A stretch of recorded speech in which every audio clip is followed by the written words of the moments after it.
प्रभु यीशु मसीह के मधुर नाम में हिंदी बाइबल स्टडी ग्रुप के प्रेयर ग्रुप से मैं मीता आर्नल्ड आप सभी बहनों का हृदय से अभिवादन करती हूँ।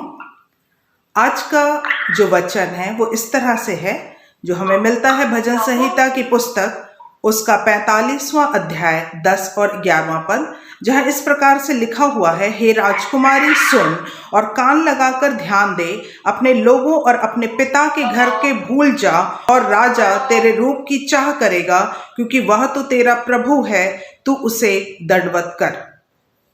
वास्तव में अगर इन दोनों पदों को ध्यान से देखें तो दोनों पद कलीसिया के विषय बताता है। कलीसिया दुल्हन है और प्रभु यीशु मसीह उनका दुल्हा है। इस विषय वस्तु पर हम बाद में बात करेंगे। चूंकि बहनों के बीच में मैं संदेश को बांट रही हूं, इसलिए सर्वप्रथम मैं बहनों से जो राजकुमारी हैं, अपने परिवारों में दुल्हन के रूप में हैं, अपने परिवार में पत्नी के रूप में है, बाइबल उनसे किस प्रकार से बातचीत करता है और वो क्या चाहता है अपने राजकुमारी से, वो हम इन वचन के आधार पर देखने पाएंगे। पिछले दिनों डॉक्टर लिलियन स्टैनली की एक किताब है मून ऑन अर्थ, वो मुझे पढ़ने का मौका मिला और इससे मैं बहुत ही ज़्यादा प्रभावित हुई हूँ और मैं बाइबल में से उन वचनों को लेना चाहती हूँ जो हम बहनों के लिए अपने परिवार में किस प्रकार से हमारी भूमिका हो सकती है उसके विषय में बातचीत करती है। परिवार की रचना के पूर्व परमेश्वर ने जगत की उत्पत्ति के समय चौथे दिन एक और परिवार बनाया था और वो परिवार था सौर परिवार। इस सौर परिवार में परमेश्वर ने सूर्य को बनाया, चंद्रमा को बनाया और तारागणों को बनाया। वचन में इस प्रकार से लिखा हुआ है उत्पत्ति 1:16 में, तब परमेश्वर ने 2 बड़ी ज्योतियां बनाई, उनमें से बड़ी ज्योति को दिन पर प्रभुता करने के लिए और छोटी ज्योति को रात पर प्रभुता करने के लिए बनाया और तारागण को भी बनाया। वचन हमें बताता है 1 कुरिन्थियों 15:41 में, सूर्य का तेज और है, चांद का तेज और है, क्योंकि एक तारे से दूसरे तारे के तेज में अंतर है। यदि हम यूसुफ के स्वप्न के विषय में ध्यान दें तो उत्पत्ति 37:9 में इस तरह से लिखा हुआ है, सूर्य और चंद्रमा और 11 तारे मुझे दंडवत कर रहे हैं। ऐसा यूसुफ अपने स्वप्न के विषय में बताता है। 10वें पद में उत्पत्ति 37 और 10 में इस प्रकार से लिखा हुआ है, पिता ने उसे दपट कर कहा, ये कैसा स्वप्न है जो तूने देखा है? क्या सचमुच में मैं और तेरी माता और तेरे भाई भूमि पर गिरकर तुझे दंडवत करेंगे? इसका मतलब ये हुआ कि पिता की तुलना सूर्य से, माँ की तुलना चंद्रमा से और बच्चों की तुलना तारागणों से की गई है बाइबल के अनुसार।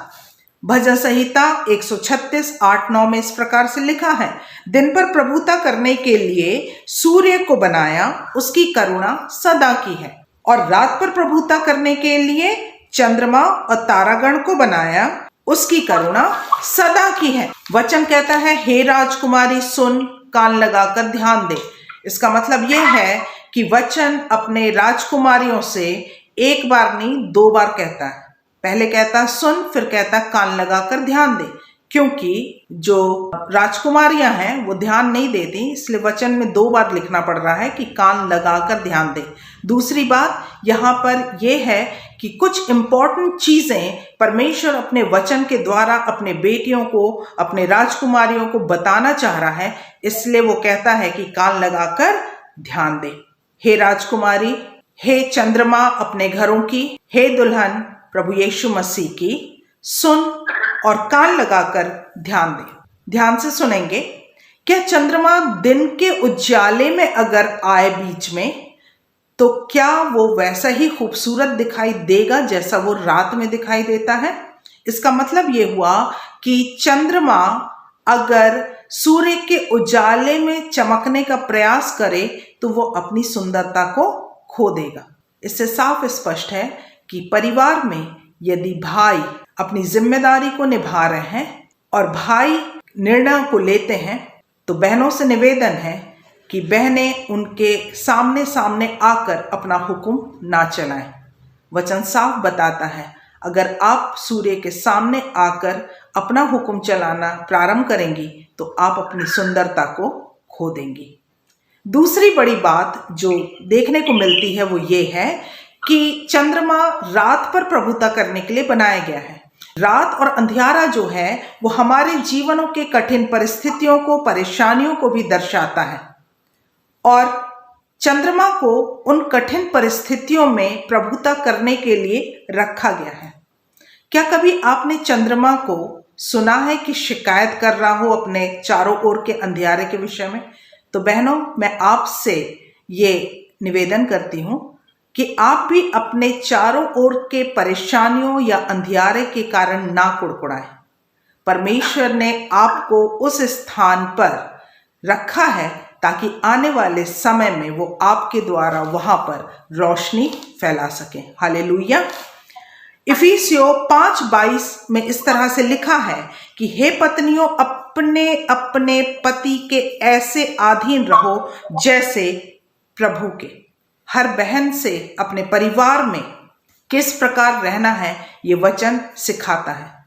हे पत्नियों, अपने अपने पति के ऐसे अधीन रहो जैसे प्रभु के, मतलब पत्नी को अपने पति के अधीन रहना है, ये वचन हमसे कहता है। इसी के 5 और 24 के लास्ट लाइन में लिखा है, पत्नियां हर बात में अपने अपने पति के अधीन रहे। तो पत्नियों से वचन कहता है पहली बात कि अपने पति के अधीन रहना है। दूसरी चीज इफिसियों 5:33 में पत्नी अपने पति का भय माने। जो दूसरी बात है पत्नी के लिए वो ये है कि उसे अपने पति का भय मानना चाहिए। पहला कुरिन्थियों 11:9 स्पष्ट रूप से कहता है, पुरुष स्त्री के लिए नहीं सिरजा गया परंतु स्त्री पुरुष के लिए सिरजी गई है। इसलिए यिर्मयाह 31:22 को भी हम देखेंगे, वहां लिखा है, हे भटकने वाली कन्या, तू कब तक इधर उधर फिरती रहेगी? यहोवा की एक नई सृष्टि पृथ्वी पर प्रकट होगी, अर्थात नारी पुरुष की सहायता करेगी। तो बहनों, आपको अपने परिवार में एक सहायक के रूप में रखा गया है, अपने अपने पति की सहायता के लिए आपको रखा गया है। अगर आपके नौकरी के कारण आपका परिवार चल रहा है, यदि आपके नौकरी के कारण भी आपका घर परिवार चल रहा है, तो आप इस बात का घमंड ना करें। परमेश्वर ने आपको एक सहायक के रूप में परिवार में रखा है। तो इस बात को समझने की आवश्यकता है कि परमेश्वर हमसे और आपसे, बहनों से, अपने राजकुमारियों से वो क्या चाहता है। पौलुस तीमुथियुस को अपने पत्र में लिखते हुए कहता है, दूसरा तीमुथियुस और उसके 1 और 5 में, दूसरा तीमुथियुस 1:5, जहां लिखा है, मुझे तेरे उस निष्कपट विश्वास की सुधि आती है जो पहले तेरी नानी लोइस और तेरी माता यूनिके में था और मुझे निश्चय है कि तुझ में भी है। तीमुथियुस के विश्वास को देखकर वो याद करता है कि नानी और माँ से इसमें विश्वास आया है। तो आप जो अपने परिवार में दादी, नानी, माँ, बहन के रूप में हैं, आपके विश्वास से आपके परिवार के लोग भी विश्वास में आने पाएंगे। हालेलुया। बच्चों की तुलना जो है वो तारों से की गई है। यूसुफ के स्वप्न में हमने देखा कि पिता है उसकी तुलना सूर्य से, माँ की तुलना चंद्रमा से और बच्चों की तुलना जो है वो तारों से की गई है। यहूदा 1 और 13 में लिखा हुआ है, ये डावाडोल तारे हैं। मतलब तारों को जो एक उपाधि के रूप में देख लें, उनको जो एक विशेषण मिला है वो डावाडोल है। सो माताओं से निवेदन है कि अगर आपके परिवार में बच्चे डावाडोल स्थिति में दिख रहे हैं तो बिल्कुल निराश ना हो, वचन उनको डावाडोल बता ही रहा है। लेकिन आपके विश्वास के कारण एक दिन निश्चित रूप से ये बच्चे विश्वास में बढ़ने पाएंगे। ठीक वैसे ही जैसे तीमुथियुस अपनी माँ और नानी के कारण उसमें जो विश्वास दिखाई दे रहा है पौलुस को, वैसा ही विश्वास आपके बच्चों में भी दिखाई देने पाएगा। कुलुस्सियों 3:21 में कहता है कि हे बच्चे वालों, अपने बालकों को तंग ना करो, ना हो कि उनका साहस टूट जाए। एक माँ होने के नाते आपकी जिम्मेदारी अपने बच्चों के लिए भी है कि उन्हें तंग ना करें ताकि उनका साहस ना टूटे, लेकिन आप उनके साथ रहें और उन्हें किसी प्रकार से तंग ना करें। इफिसियों 6:4 कहता है, हे बच्चे वालों, अपने बच्चों को रिस ना दिलाओ, परंतु प्रभु की शिक्षा और चेतावनी देते हुए उनका पालन पोषण करो। बहुत स्पष्ट रूप से माँओं को समझाया गया है वचन के द्वारा कि आपको अपने बच्चों का पालन पोषण किस प्रकार से करना है। कहता है प्रभु की शिक्षा और चेतावनी देते हुए उनका पालन पोषण करो। तो हर माँ से ये निवेदन है कि वो अपने बच्चों का पालन पोषण जो है वो प्रभु की शिक्षा और चेतावनी देते हुए करें, बच्चों को किसी भी प्रकार से रिस्क ना दिलाएं। बाइबल हमसे स्पष्ट रूप से बच्चों की परवरिश के विषय में बात करता है।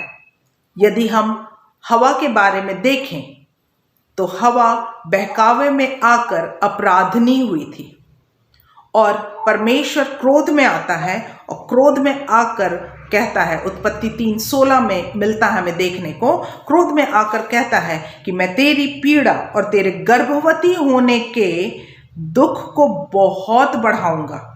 तू पीड़ित होकर बालक उत्पन्न करेगी और तेरी लालसा तेरे पति की ओर होगी और वह तुझ पर प्रभुता करेगा।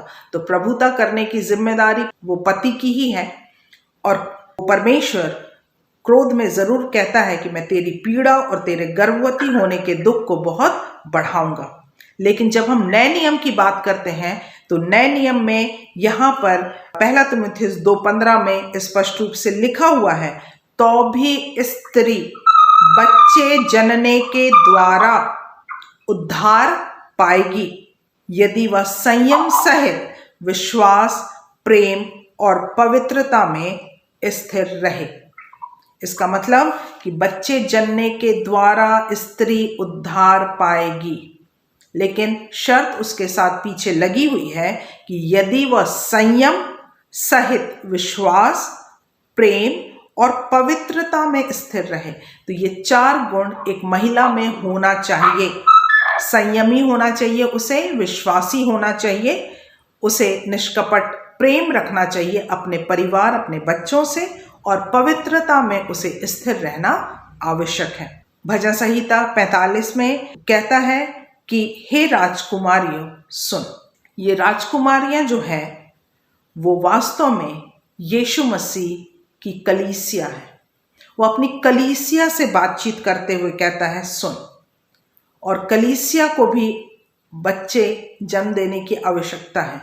ये वो आत्मिक संतान है जिनके लिए प्रभु कहता है कि जाओ और उनको चेला बनाओ। सो कलीसिया अपने लिए चेले बनाए और चेला बनाने के साथ साथ जब आत्मिक बच्चे बनते हैं तो उसके लिए आवश्यक है कि हम में से हर एक अपना जीवन संयम, विश्वास, प्रेम और पवित्रता से जिए।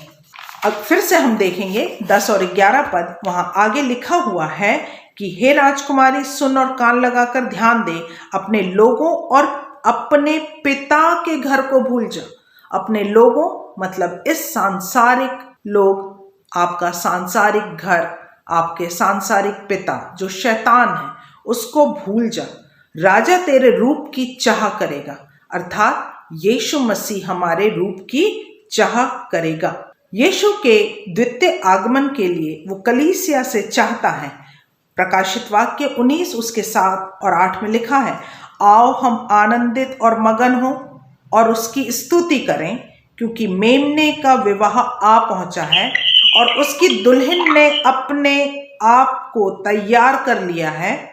उसको शुद्ध और चमकदार महीन मलमल पहनने का अधिकार दिया गया है, क्योंकि उस महीन मलमल का अर्थ पवित्र लोगों के धर्म के काम है।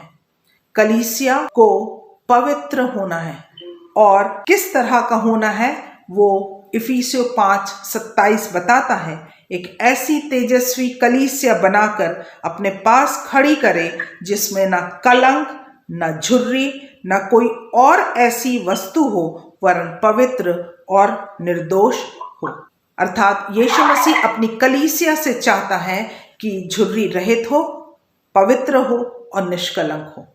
यहाँ मैं थोड़ा सा रुककर जवान बहनों को भी कुछ संदेश देना चाहती हूँ। एक दुल्हन के रूप में आवश्यक है कि आप भी पवित्र हो, आप पर भी कोई कलंक ना हो। इब्रानियों 13:4 में लिखा है कि विवाह सब में आदर की बात समझी जाए और विवाह बिछौना निष्कलंक रहे। ये एक चेतावनी भरा निर्देश है। आगे लिखा हुआ है भजन संहिता में, राजा तेरे रूप की चाह करेगा क्योंकि वह तो तेरा प्रभु है, तू उसे दंडवत कर। राजा अर्थात यीशु मसीह, वो तेरे रूप की चाह करेगा। वो क्यों करेगा? क्योंकि वो तेरा प्रभु है, इसलिए तू उसे दंडवत कर। सचमुच में हमारा यीशु मसीह एक ऐसी ही दुल्हन चाहता है जो पवित्र और निर्दोष हो।